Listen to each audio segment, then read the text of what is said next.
नमस्कार मंडळी, माझ्या सुंदर अशा होममध्ये तुमचं स्वागत आहे. तर सगळ्यात मोठा बायकांना पडणारा प्रश्न तर तो म्हणजे भाजीला आज काय बनवायचं. तर इकडे आमच्या हो मस्तपैकी पसरून टी व्ही पाहत आहेत. दमलेत ना बिचारे. आम्हा बायकांना काय कोण विचारतंय का तुम्ही दमलात की नाही म्हणून. तर माझ्या किचनमधून मला आवाज येत होता, उठ बाई आता चल स्वयंपाकाला सुरुवात कर.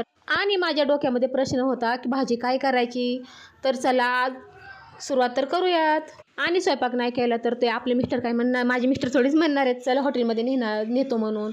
असं तर होत नाही, नाही का. आणि कधी वर्षातनं एकदा वगैरे होतं तर मुलांच्या डब्यामध्ये बघा फक्त भाजी वगैरे अशी राहिलेली आहे, पोरं काय टिफिन पूर्ण संपवत नाही. त्यांना हा माझ्याकडं ना गाईचं तूप आहे, खूप मस्त आहे आणि छान पण आहे, मला आवडतं. बाकीचे कोणी खात नाही घरामध्ये. आणि म्हणजे कधीतरी असं खीर वगैरे बनवत्यामध्ये टाकून वगैरे मी देते मुलांना वगैरे. आणि संकष्टी असल्यामुळे मी बनवले होते मस्तपैकी मोदक. आणि त्या मोदकामध्ये मी नारळ वगैरे भरला नव्हता तर पुरण भरून बनवले होते मस्तपैकी देवाला नैवेद्य म्हणून. आणि इकडे बघा मस्तपैकी मऊ असं त्याच्यामधलं पुरण होतं.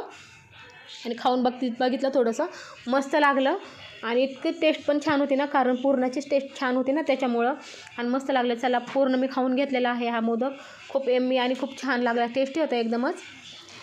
ते म्हणतात ना खात्या पित्या घरचे, तसं त्यातला प्रकार. आता चला आपल्या माझ्या मिस्टरांना पण देते. आणि मी त्यांना हे त्यांच्या पोटासाठी दिलेलं आहे. आणि इकडं आमचा गुड्डू खात आहे. हे भांडे तर काय दररोजचं कामच आहे. आणि इकडं मला ना हा कापूर आहे ना खूप आवडतो, भीमसेनी कापूर आहे, पण आता सध्या संपलेला आहे. आणि माझ्या गुड्डूवर मी करत होते दादागिरी. त्याला म्हटलं काय रे जास्त आगाऊपणा करतो का. तर चला माझे व्हिडिओ तुम्हाला आवडले असतील तर शेअर सबस्क्राईब करायला विसरू नका.